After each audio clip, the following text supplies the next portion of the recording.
disability. I got that, so I survived on $4,000 a month. But I also went to work, instead of belly aching, instead of griping, instead of feeling sorry for myself, I said, all right, we're going to go do some counter human trafficking, because I know about that business. And I sold all the off the road from business up here. Nope, not going to do that anymore. Went to the border, went back as a civilian, went to ranches. I showed them where the cartels were coming across. I taught them how to not get in a fight, in a gunfight with cartel members. It's not something you want to do. It's something we can do. You do that, and I know every Texan wants to shoot a cartel guy. I understand that. If you do that, they're going to come after you hard. Let me show you how to deny territory. Let me show you how to scare them into staying off your property. Let me show you how to keep your family safe. You don't want them coming after you. We did that for a while. And we started chasing bad guys. Matt's with me here. He's from not too far down the road, Commerce. I got some ragtag gentlemen that work with me, but they're the best and the brightest and the most patriotic men you'll ever know, who work in the shadows. And we stopped a lot of people from taking kids. And we got a bunch of kids back. Right? And they're still doing it today. In this last month, we got 3. We're a small unit. That's what we do. Counter human trafficking. We also do disaster relief. North Carolina, we were out there. Guadalupe flood, we were there. Right? Day one, just working. Just help me. Make a hand. Something I learned from my dad. Make a hand. So we did. And then July 4th, well, prior to July 4th, we came up here to visit the AGs, just up the road here. Was this 87? I believe. 78. Not backwards. I'm dyslexic. I'm dialectic. I'm amphibious. I can swim. And we was at Pentecost. I had a campfire. And they said, would you consider running for governor of Texas? Not this guy. I hope you Yeah. And then we had a good discussion. Mr. James was there. He was the first one to ask me. That's really, he got that answer from me. And I'm like, I'll think about it. But let me pray before I even think about it.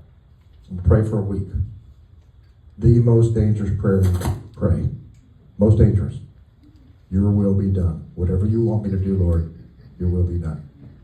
So by a week, it was just at 6 days, the last night, I remember coming back from Mississippi. Yeah. We were doing a counter human trafficking deal in Mississippi. And it's like, Lord, one more night. Just say no. Just say no. Just tell me no. And he said, just tell them how you got here and I'll do the rest. That's testimony. So testimony doesn't have to be just how I got saved, but what happened yesterday, what happened the day before that. Hardships and how you got through those hardships. And all the buddies that I put in body bags and how I made out of their sane. Right? 21 good friends of my own.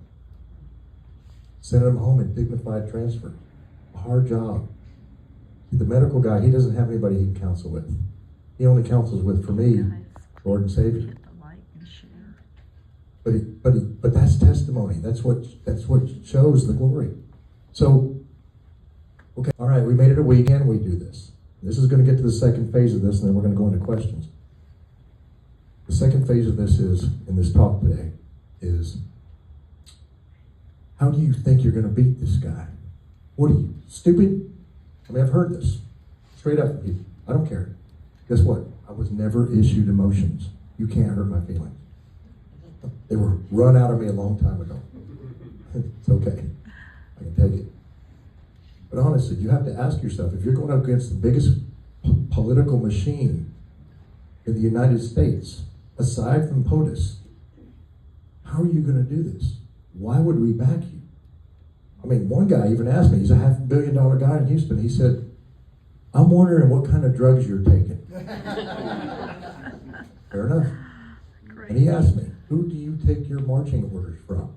This is a lunch that we're supposed to go through for an hour. It was 3 hours by the time we got done. This is a strategist that put a lot of big people in office who just wanted to figure it out.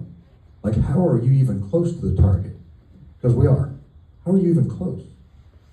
Who do you take your marching orders from? And his little friend that was with him, his little consigliere, we'll call him that, he's sitting over there and he's right to my left, and he says, and I said, honestly, sir, my Lord and Savior, Jesus Christ. And he said, and this guy said, oh, nice talking point. And I could feel it. You ever have that righteous anger? I said, sir, you're about to get on the fighting side of me. And he thought I was kidding, and I wasn't. But I controlled it, and we continued the conversation. And he wanted to know, would I take this job, or would I take this job? Because I can get you the money for this job. But running for governor, you need name recognition. Somebody needs to know you first. And I said, well, just down the road from where I was at, there's a statue of the president. His name is Eisenhower, from Denison, grew up in Kansas. Yeah? Well, he went right for president. Well, you're not an Eisenhower. I said, I served longer than Eisenhower. I was enlisted before, so I was a Mustang. So if I had been in for 39 years in the military, I would have been a 6-star. Most of them are 34 years.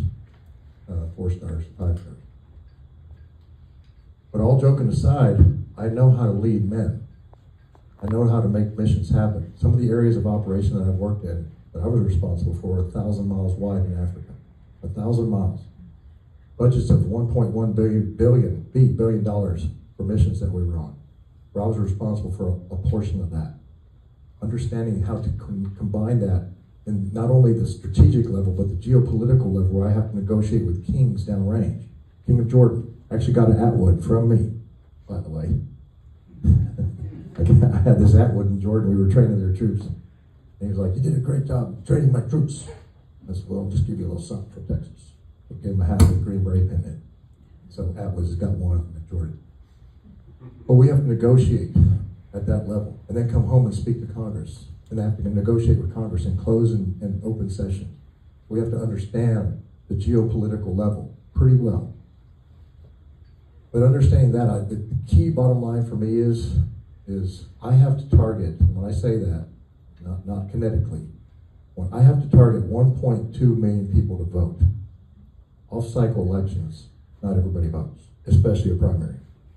And the last one, with West, Huffines, and Prather, 1.6 million, I believe, voted out of the 18.9 roughly that are available to vote. All I have to do is target 1 million people to vote for me, for us, we the people, and we win. That's what we have to do. Yes.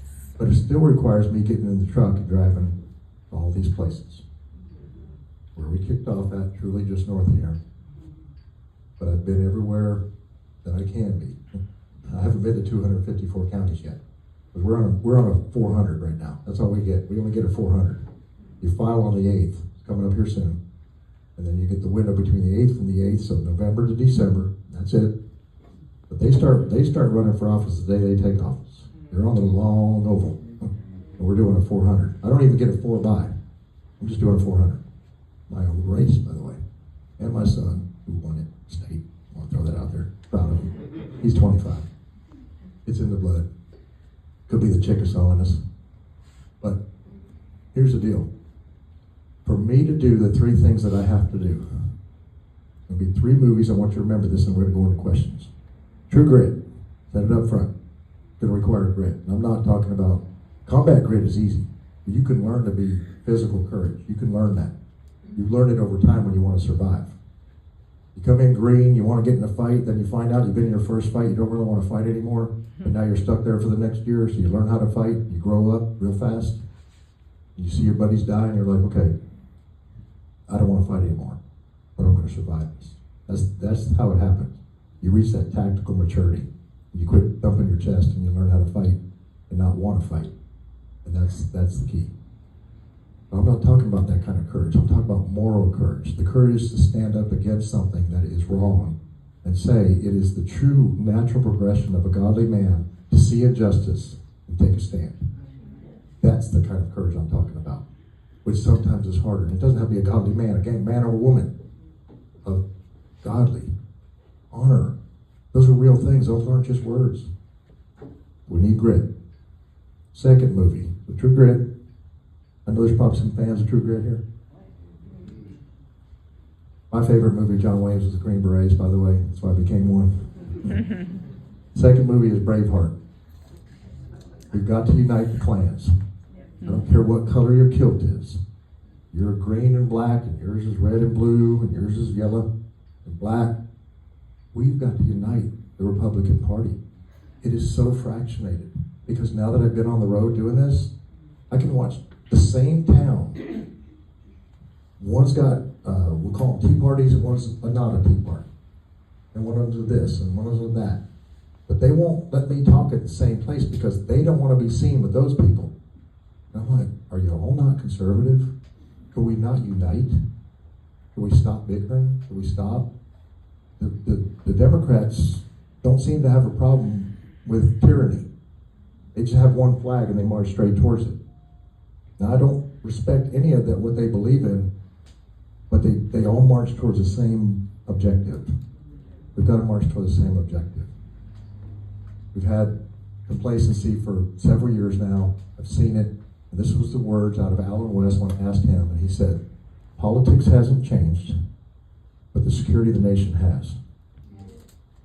The tourniquets on the border, yes, but there's still 1,000 tiny cuts. They're in the nation. They're here. They look like Epic City. They look like Richardson. They look like Colony Ridge. That'll be the 18th largest city in Texas of illegals when it's fully filled. It's about 100,000. It'll fill out to 200,000. I flew over it the first time in a little rotary aircraft, got pictures of it, gave it to the governor's office, told we're not talking about that. And now it's out there. And unfortunately, the guy that developed it gave it $1.4 million of campaign funds to the current governor. We know why it's not shut down. Those are not mudslinging, that's truth. Because our investigators found it. We were told to chase back as we did. Unfortunately, they went to the backyard of somebody that was benefiting from it. Beware, the truth will set you free. Amen. And then the third movie. I've got True Grit, Unite the Clans, Gladiator. All right? Maximus was given the task. He didn't get to go home to his horses or raise his Corianis. Nope. One more mission, Maximus. I want you to go back to Rome and give the Republic back to the people. The Republic of Texas, in this case, back to the people. Because the rest of that letter says, with everything that is dear to the American character. Now, these are the people in the Alamo. Travis goes on to say, after he signs, P.S., the Lord is on our side. It's not a political side. It's the heart of this nation. Your character, the Texan character, the U.S. character, it is our character. That is what makes us different than anybody else in the world. I've been in every continent except for Antarctica. I can tell you that firsthand. We are in the best place in the world, but if we let it slip through our fingers, and this color revolution is taking place insidiously behind our backs, we lose everything. I've got a grandson. He's 3. I want to see him thrive. Not just survive, thrive. He has the opportunity. We have the opportunity to do it together.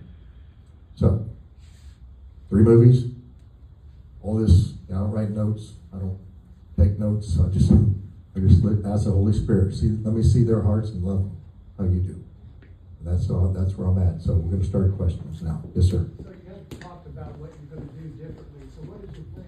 Okay, so the plan is, as far as targeting, we're going to target those specific people just so we can get the name recognition. Because name recognition for a guy like me is key. Okay, so that's the plan on that.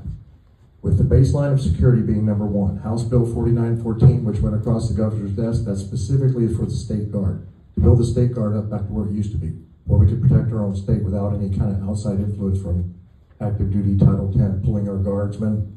4 times I went downrange for the state of Texas because we got pulled. So we've got to stop that. We've got to protect our own state. That's number 1. Number 2, I've got to take taxes and do a phased withdrawal on them. I can't stop property taxes day 1. You can't. I've been to appraisal districts. I've listened. I got 4 different teams working on how to abolish property taxes. Because if you're not fiscally secure, the middle class in Texas is gone in 10 years. Gone. They can't own homes. 40% of Texas does not own a home. It didn't used to be that way. The property taxes are out of control. We've got to phase withdraw those. So that's a plan, right? To give you truly sovereignty over your own property. If your kids are out of your house, and they're not in school anymore, nobody in your house in school anymore, your primary residence, single home ownership, 100% tax free. That's just because many people takes homes, especially nowadays, because of the 40%. Corporations buy these Airbnb, rent, lease, all those other things. Somebody's making money on a lot of homes in Texas. We've got to turn that around. If you're homeschooled, you shouldn't pay a tax on school tax. But then you got to look now, what are we going to do about the 40th ranking that we are in the nation in education? Okay, so we've got to look at that and say, then how do we take the 80% of administrative costs that go to education? There are districts out there right now, school districts, that have one school in it where a superintendent makes $300,000 a year. One school. There's 1,207 districts. Right? I'm not saying that they don't deserve that money, but if they only have one, then can we not combine some, decrease the administrative costs to cut some of those taxes? We had a $26 billion budget surplus. Where is that? We've got another $30 billion sitting in an emergency fund that still hasn't taken care of Harvey. I was just there. I testified in the state joint committee on what happened at the Guadalupe. So I started researching that, and that money that's in that rotating emergency fund is out there to be used. Yet, for counties that were affected by that Guadalupe corridor flow, 30-foot crests and all that, 4 counties increased their property taxes during that flood. Within weeks. When you have an emergency declaration in the state of Texas, allows for counties to increase taxes by up to, I believe it's 8%. Don't hold that to me. But it's somewhere in there, 5 to 8%. But when they increase the tax on people that are already burdened by a disaster in that case, that's a real disaster. Unfortunately, there's probably 100 counties in Texas that are currently not under emergency declaration. You can go into those counties right now, you can stand in the street at the square and look around and go, where's the emergency? Right? Because there's still counties that are still under emergency that is long past. So where's that money going? That's my point. Because 75% of that money comes from federal government, 25% from taxpayers. So if we're going to use that money, let's use it correctly. If we have an emergency, my emergency declaration would be, we've got an extra 30,000 bad guys in this state between Tren de Aragua, Cartel del Noreste, Cartel de Nuevo Generation, Gulf Cartel. Those are in our state. That's an emergency declaration. For all those border counties, they should still be under emergency declaration with that money going to fight those problem sets. And telling a sheriff like Sheriff Coe of Kinney County, who I know very well, who's got 6 deputies, well, you can't have any more deputies because you'll lose your Operation Lone Star money. Okay, well, he needs more deputies. So when I build the state guard, not the National Guard, the state guard back, I can cut away law enforcement credentialed deputies to go work for that county, Kinney County, 40 miles along the border, to be able to stand off against what's coming across. Because even though we don't see it, don't believe that it's not coming across. Fentanyl is still coming across. Guns are still coming across. Human trafficking is still taking place. It's not the numbers that we saw.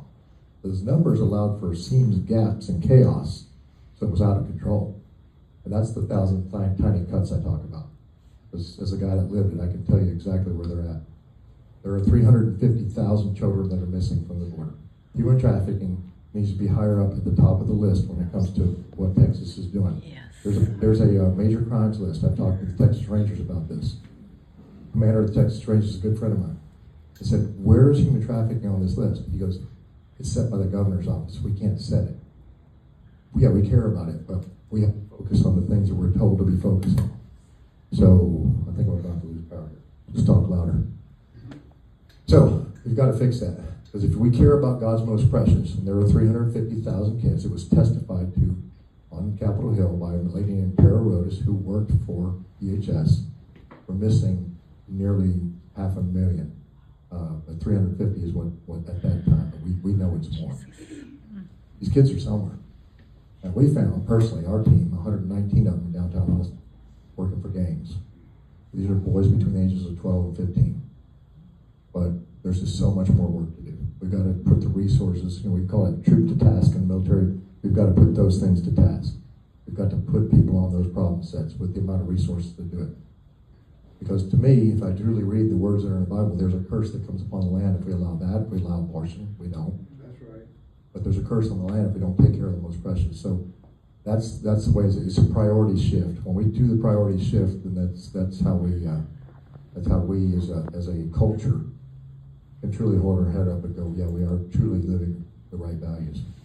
That's just part of it. So in the details of how we're going to do it, how we're going to target it, we don't talk about that. That's proprietary. It's all legal, moral, and ethical.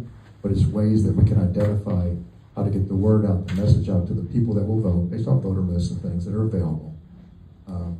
One of the problems with when somebody says, well, how are you going up against a $100 million war machine? Well, to get on just on Fox News and all those things alone, that's $10 million per source. $10 million per source. Fox News, CNN, $20 million. ABC, another $10 million. So we can't get to those, but we can get to the mid-level media. The things that we can do, the X, all those other things. Podcasts, doing 3 or 4 nights sometimes. I was on the other night until about 11 with a California Coast one. We've got to streamline. So my team does that. But that's our model, if you will, our model. All right, any other questions? Yes, sir. Mr. Chambers, first of all, thank you for your service to the country. Sure. Thank you for your desire to serve our state. I want to ask you a question. I like everything you've said about law enforcement, border patrol. Fannin County is composed of large ranches, large farms, and a lot of business owners, entrepreneurs. Outside of the law enforcement, putting the badge down, putting the commander-in-chief title down, talk about what you're going to do executive-wise for the counties. What can you do? Great question. So, for me, I am a hands-off. Big government is the enemy of the people. All right, we've got to start there. So when we look at decentralizing all the different groups that are in Texas, so you have the county level education, you got the TEA. I'm just talking education. We have business controls that take place from the top all the way to the bottom. We've got to decentralize that, which means citizen-led governance, meaning you already have the sovereignty. That's right. We live in the sovereignty, right? And most of us do that anyway. This is the way we live. But in order to get that off that top cover from the government, we've got to decentralize as much as we can, which means hurting some feelings, which means abolishing certain boards that are up there and saying, TEA, no longer. Okay? But what it does mean is we have a board, but not for the administrative control. We need that. That's the safety side of the house. But we cannot continue to do the overreach, because everything that I've read and everything I understand about the Constitution and the doctrine of lesser magistrates, where the federal government comes in and despite their certain enumerated powers, so does the state have certain enumerated powers. When we allow the citizens of Texas, let's say the county appraisal districts, when they run it, and they're not forced to put those members on there that they're told to, but the citizens run it. I've seen it happen. There's a guy in Johnson County, 100%, which means I've got to work hand in hand with, I hope it's Mr. Huffines, but we don't know who it's going to be. But we've got to have somebody to audit these things, to look for that missing money, the things that we're talking about, or how it's misappropriated, because it's fraud, waste, and abuse is all over the place. This is the nature of government. Why, when it's too big, it's easier to hide. But when you look at the amount of administrative costs that go in these things, this is why our taxes across the board are so high. Now, there are certain things that governors have done, including ours, to lure in businesses from other places. One of the things that I don't like is the amount of lobbyist pressure that's being put upon those people in Austin without the citizens knowing. So the county commissioners can discuss it. And I'm going to tell you what that looks like. That looks like an AI data center. This is rules, but that's what I believe. And I know that's a 40,000 foot view, but I just, I don't have the answer for all of it. But I'll find out if I can. Yes, ma'am. Along the lines of the lobbyists, do you have plans to protect private ownership in Texas? For example, my father bought a farm on the river here in 1976. We lived beautifully, peacefully there until about 4 years ago. Some outsiders from Frisco that don't even reside in the county were able to put in a sand plant. And now I'm woken up at 4:30 every morning by their J breaks. My mother has a chronic cough because of the sand in the air. Today we texted the owner in her little Frisco comfy home several times, where's your water truck to control the dust? Oh, well, it's broken down today, sorry. But yet the dust continued all day. She didn't shut down operations. Why can't people be protected from outside businesses like this? And the sand plants do have strong lobbyists in Austin, from my understanding. Right, well, this is going back to lobbyist problem. Do we need lobbyists? I'm asking the question. Do we need them to function? Question in the back, if it's about Not a this. question, it's a statement. Okay. Technically, if I'm talking to you, Mhm. technically, I'm a lobbyist. If I'm talking to you about something that is concerning. The kind of lobbyists we don't need are those who make their living influencing you. Yeah, I've lobbied Capitol Hill for years, walking back and forth the Hart and Longworth building, telling them to get rid of the shots. Last 4 years, I was up there all the time. That's lobbying, and I definitely get the delineation there. If we give the power back to the people, which is down to the county commissioner level. Now, I know that there are county commissioner levels, and we've got problems, but I met a good one today, and I can tell. Don't spill his head. No, you don't fill his head. But we're always gonna have disagreement. I mean, that's the beauty of this nation, is what we fought and bled for, some of them died for, so that we can have that. Sorry, guys. But we've got to be able to protect this kind of situation, because I know exactly what you're talking about. I think a rock went through my window one time from that one. Can't imagine what. You probably No. weren't in Tulip. Okay, different place. I'm thinking of up here.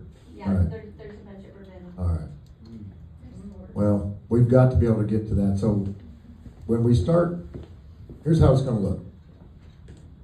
Correct me if this sounds stupid, but if you had a TV camera in the governor's office, and every time a lobbyist came in, you turned it on, and you got to watch it in the state of Texas, it's called T-SPAN instead of C-SPAN. And you got to say, and it was on the calendar, this is gonna be Tuesday and Thursday lobbyist day.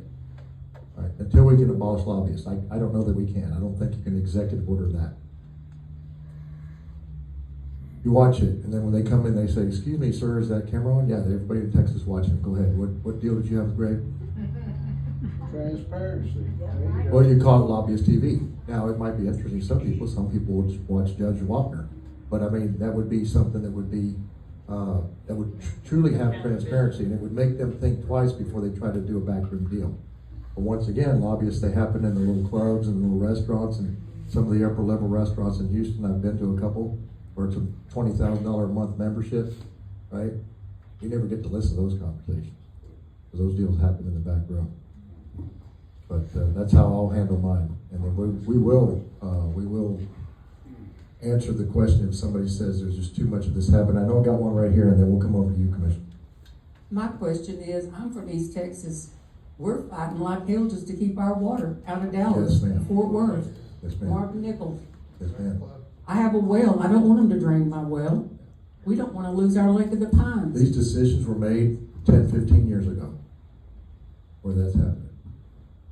Same thing for Abilene. I mean, these are problem sets that don't take into account what's called the second and third order of effect of a decision like that, because it's going to make water a commodity. It already is. It is, It is. and this is where we're at. And so when somebody comes in, and I know this one particular company called Nestle's, who has done that, you create the problem. This is called a Hegelian dialectic. You create the problem, and then you have the solution already ready to go. So there needs to be, not only a task force to decentralize medicine, important, but there needs to be a water task force. And I'm not talking about a water board, and I'm not talking about lobbyists, or I'm not talking to some former governor to be on there. Because the one I'm dealing with right now with the emergency and flood response, Governor Perry sits on that board. I respect the man. He has no business being on that board. I need people that care about everything from Hunt to Sandy Creek. That's all I care about. I want those people on that board. Same thing with the water in East Texas. It needs to be those people that sit there and discuss it in discourse, not dialectic. They start getting emotional about it, they got a stake in the game. But you got to understand that. Yeah, I used to talk to people in Guantanamo Bay. I won't say I interrogated them, but I interviewed them. And so you have to understand there's a MICE principle, M-I-C-E, money, ideology, coercion, and ego. They're doing it for one of those 4 reasons. Most time it's money. Yeah, most time it's money. So why aren't water restrictions being forced on cities like Dallas and San Antonio? Because you haven't voted me in yet. No, I know that's a rhetorical question. I We understand. don't need a car wash on every corner. We don't need water parks. You know, But you should be able to water your lawn when you want to. why? You can? Why not Seabriscuit? They don't do their work. Okay. They don't have to even mow it, they don't water it. That's a fight amongst the I neighbors. mean, they do work. Come on down. I'm a permaculture design guy. Come on. Be fair. Okay, now we're ready. Feel like I'm at an auction. Hey, I don't know how to turn this thing on, but I got a big mouth. you got By it. your Yeah, mouth. so, one of the problems we have on the county level is unfunded mandates that come out of Austin. For instance, we just recently had to extend our, voting for the the election. And I'm talking about the early voting, clear up until the day of the election. Well, we've gotta pay for all those people that helped that election. So where does that money come from? Well, it comes from the taxpayers. But yet Austin looks really good, and I know it's a great thing to be able to vote early, because I do myself. Yeah.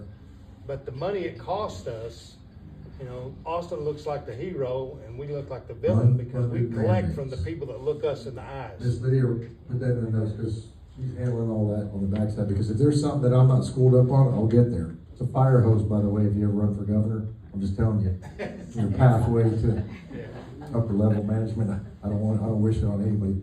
But, yeah, I've just got to talk to you more on that one, because, yeah, what you're saying is, under the category of common sense. But I do know the game that's played, because when I watched what happened in that argument in Kerrville between the lieutenant governor and the judges down there, when they made their decisions on the upper Guadalupe waterways that were coming down, and the channels and the locks, all it was finger pointing. Well, you didn't do this, you didn't do that. So we declared an emergency zone, but then they point at the county and say, but look, they just raised the taxes on you. Right, so it seems to be that may be next, needs to herd those cats better, because right now they're running amok. The only one I talk to over there that I have any respect for is Mr. Harrison. Right, he's the only one that's pointing things out. Now he's got to get beyond that, get some solutions, but he's by himself for the most part. On the Senate side is Bob Hall. I respect that man. I see him all the time out on the road. I helped him fight them with the chronic wasting disease with the. We fought that fight a couple times before I was running for governor. We went out there and did some security for a ranch, and we weren't going to let the feds come on board until they had a warrant. But that's a whole other story. But yes, we'll chat, and I want to get more about that. Yes, ma'am. On Tuesday, hi there. On Tuesday, the nation became aware of what socialism, communism, and Islamization of America is going on. I know that Texas is a hotbed, and do you have a plan to how we can stop this growth and expansion? Yeah, so I'll put the commander-in-chief hat back on for a second, because that one is, that's a multiple different disciplines, but essentially that's communism, Marxism, combined and shaking hands with Islamification of an area. What that is. We saw it coming, we've talked about it, we warned them on the border 5 years ago, telling them, Hamas, Hezbollah, this is coming across, that's coming across. There's nothing I can do about what's happened other than be prepared for, we don't want to be a reactionary, we want to be proactive. You can't just talk about shutting down Sharia law. 'Cause that's what they said, they made it illegal, they didn't. Brian Harrison will talk to you about that, he's done an eloquent job of that. They passed legislation that said there are certain acts within Sharia law they can't do. There's certain acts, like stoning someone to death on the street corner, you can't do that, by the way. Okay, well, that's good.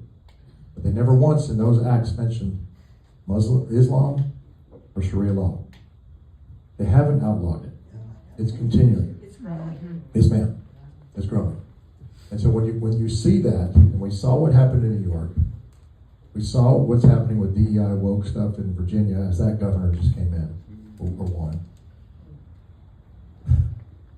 We have to go backwards a step and go, okay, now are you serious? They voted that in.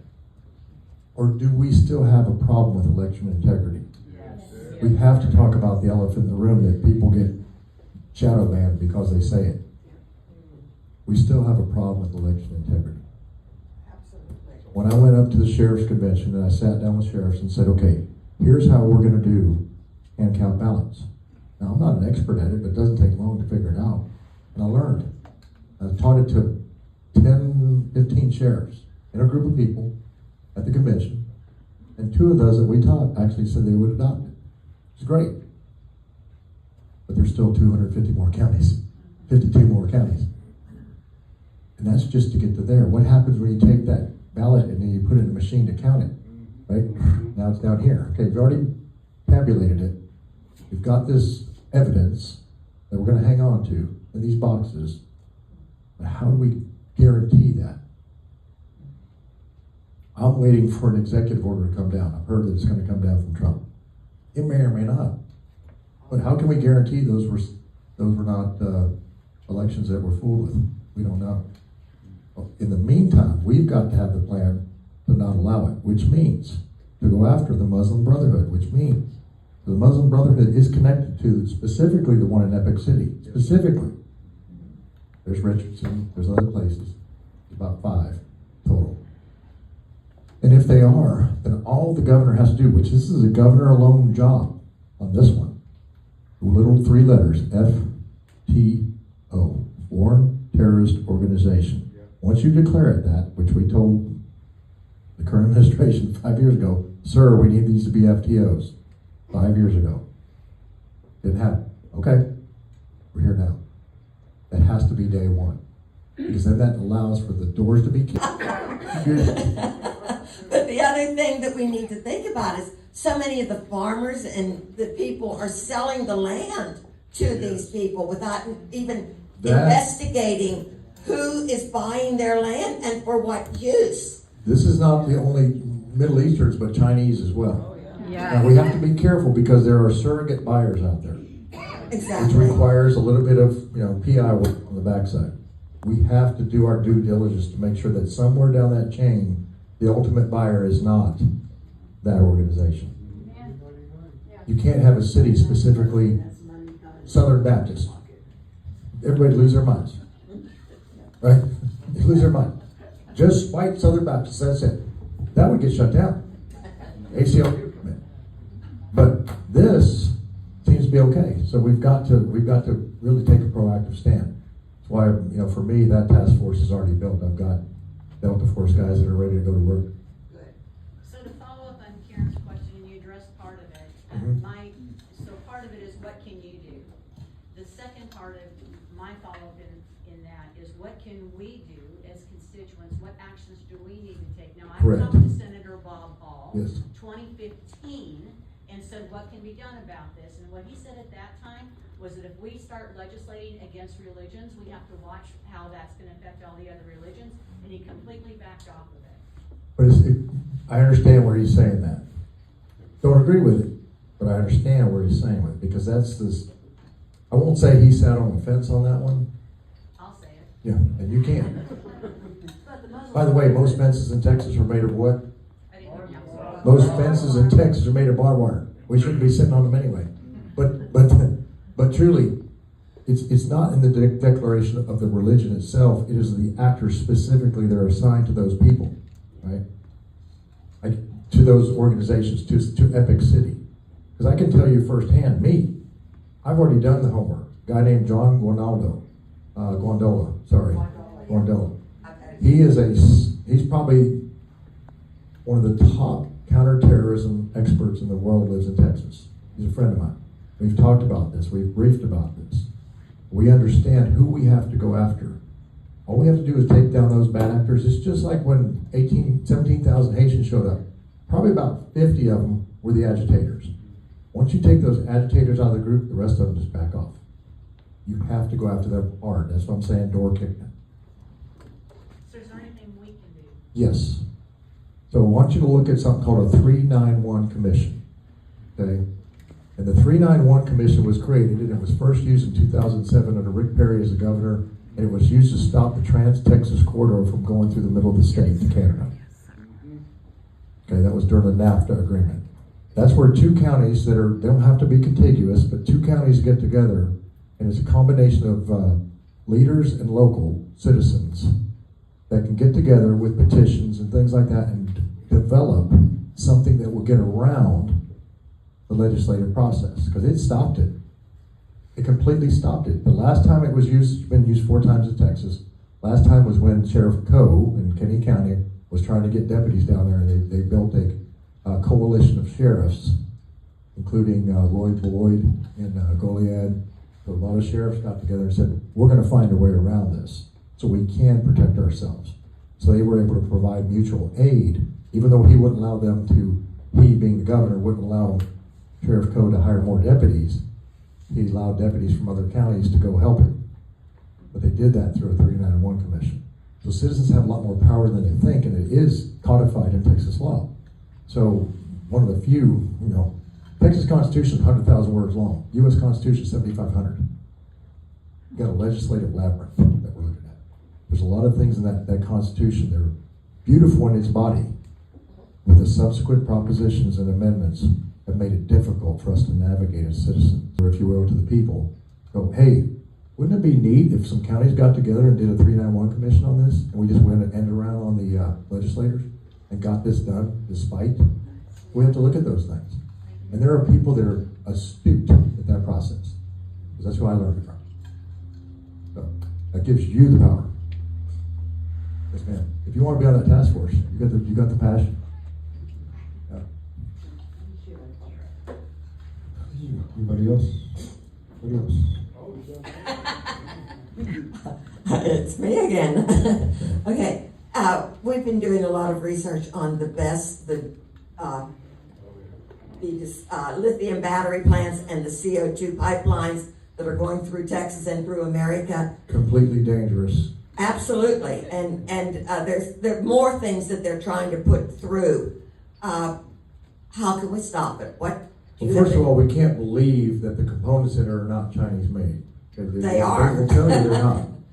They are. They are. Yeah. The guy. So if there's a Mayor control Savoy mechanism has from outside, correct. gotten it, yeah. And as the wind goes, so does the chemicals. And so when you try to put out a lithium fire, anybody's ever tried it? I've seen it. I haven't had to try it, but it's like trying to put out white phosphorus.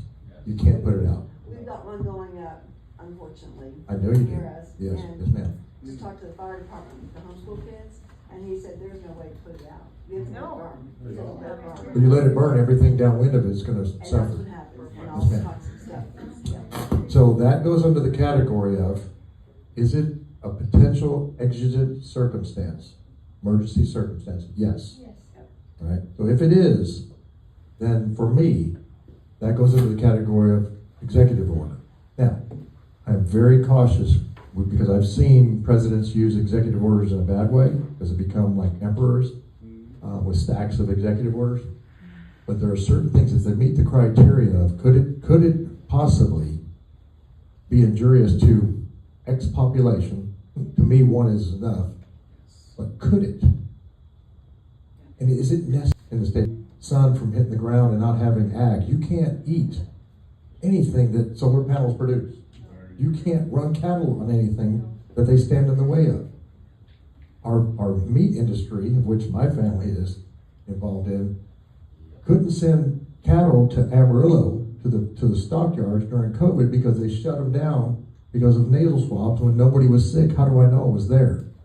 With the state going, what are you doing shutting it down? Well, we have to do tests on everybody.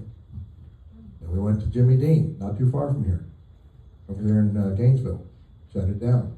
And went to Pilgrim's Pride over here in Mount Pleasant. What I do, I went in the night before and I went to the plant manager and I said, you want to stay open? He said, yeah. I said, tell your people to call in sick tomorrow. And they stayed open. Now, at the time, they would have thrown me in the brick, but I'm out now. I don't really care. Because I knew what the game was. It was to destabilize, to cause meat prices to go through the roof. Of course, backlogged a lot of cattle. Feeder lots were full. Get a little drought, you don't have round bales, guess what? Farmers going out of business. Somebody buys their land. Comes right in and buys it. This is where the cycle starts. You got to see beyond what's right here in front of you. Well beyond. But look at the plans that are set before us to take down this nation from within. And food and water are the two main staples. Yes, ma'am. It's a Marxist plan. The Cloward-Piven doctrine. It's a Saul Alinsky rules for radical problem doctrine. There's a lot of people that are still vying for this jewel. The Texas is a jewel, and it's the first domino of the flyover breadbasket of America. We have to protect it with our lives. Yes, sir. I always expect a good question from you. Hello. Two things. One is I just found out a couple of days ago that Rockwall, is that how you say it? They vote paper ballot. Is that something that's a county thing in Texas? Right now it is. It is? Yes, sir. Well, how can, in Parker County, where I live, we had to do the machine thing, so how can we? There are make it 100 where- appointees that the governor's given. 100, roughly. Secretary of State is probably the most important one you have when it comes to election integrity. Okay. The current Secretary of State has not exhibited any honor as far as I'm concerned. He has not. Right. She has actually allowed other lawyers out of the state when it comes to closed and open elections. She's allowed lawyers outside the state to go against whatever Attorney General wants. Okay. That's the Secretary of State, an important position. That's the person that handles that position there, Okay. makes the call. It's not going to happen under this watch. No, I don't think so. No, it won't. But, the other thing is after that goes in there, and goes in that little box, you ain't got no way to find out if it was right or not. I've asked people, I say, well, how do I know if my vote counts the way I actually wanted it to count? So those are all They said you supposed, can't. right, those are supposed to all go in a repository to be audited later, should they need be. Yes, sir. And that's the problem, that's not the problem, that's the process of the hand count. Because now you've got the Right. dual system, you still got your hand count that's taken place, and you've got those main sheets that have been signed off on while 4 people sit there and count them together, or 5 or 6. And you sit there and you count those. You have that main sheet that says this is the numbers we came up with. What goes in that box that gets maintained, should an audit be called, has got to match up. Right. That's the problem that happened in 2020. So many were missing. Yes, sir. Right. In the election on Tuesday, the sign-in books were no longer on the tables. So there's no paper trail. Oh, but we scanned your license in electronically. No, we need paper trails. We need those sign-in books I back agree with you. so that every precinct can go back and look at who in that precinct voted. And then they can go, if there's a recount needed, they can go and they can question those individuals. Yeah. How did you vote? And this There's is no the- way to do that on This is the Tuesday. principle of measure 3 times to cut once. To make Everything, sure that we're right. the hardware from Tuesday can be erased. Yeah. There's no paper trail. Our problem in the past was the Dominion ESS machines were run by coders out of Venezuela. That's Yeah, facts. I got a text today. Yes, That's another one. yes. That was Art Tuesday machine. night's vote. That's being talked to from the intelligence community all the way down. They understand it. Does that mean they're our savior? No. Just means that they're talking about it. Just so you know, on the ballot that Yes, gets sir. printed out with all your choices, the machine scans the little block, the little square thing in the upper right-hand corner Mhm. that is unreadable for humans. That is what the machine is reading and counting, not what you personally voted on. So you're trusting that the Mhm. machine printed right and then read it right Yeah. and everything else. Well- That's what you actually gets counted, not Right. the actual thing that you. If you can, we can do it. Okay, we can do hand count. We can get the precinct done by the evening. In batches of, controllable amounts. Yeah, that's the way I lean. That would be something that I would ask somebody as Secretary of State. How You come you haven't support fixed this yet? Doc, we're all I'll do waiting. the best I can. Yes, sir. Any other questions? Anybody? Bueller? All right, well, pleasure meeting y'all, and hope to see you again, and we'll be here to answer any side questions. So thank you. One last thing, Doc. I don't really like using those squiggly line things, but QR codes, but docpchambers.org with an S. I know a guy who did that, so they're okay. Okay. Thank you. All right, how can people support you, Doc? We need your help, right? We're going up against the machines. We're gonna get to the end one way or another. How many people know us is really the key. And so we need your help. I mean, whatever you feel compelled to do, but I still gotta put diesel in a tank. And I gotta get to a lot of places. And I'm not stopping. We're on a combat deployment and nobody's shooting at us yet. It's okay. We got security guys. You should have seen the last go around. I had 5 of these dudes from Abilene area, and they're all cowboys, but all former operators, and they're all big as a house. And when we go to big open forums, they come out there and they're all like, "Well, who are these guys? Secret Service?" I'm like, "No, they're with me. They're regulators." Big organizations have endorsed you. Right. So we're waiting on True Texas Project. They like us. We've been through their process. We went through with Joanne Fleming. She's got the Grassroots America. I did an interview with them. I left the room feeling good. They won't say anything till after the 8th when they see my name on a piece of paper to know that we're serious. So after that, that's when they'll start endorsing. That's just the way. Patriots. Texoma Patriots, of course. Yes, we did. Thank you. And so you're worth it, brother. Yeah, you all are worth it. So this is a pleasure. The next couple days I'm going to be off the schedule. I'm just not going to say this for any pity or any sorrow. But my mom passed, and I'm going to go bury her, and so I'm going to take a few days. But she lived a good life. She's home. She's home. But praise Jesus. She's with Jesus. Yes, ma'am. She lived a good life. Thank you. Real quick, before everybody leaves.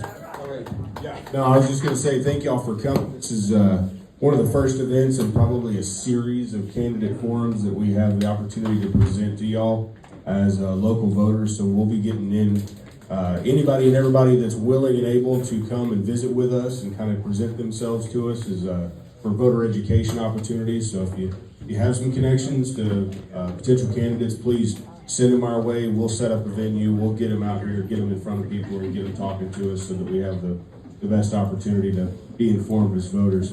One thing, a save the date that was told to me as far as another opportunity to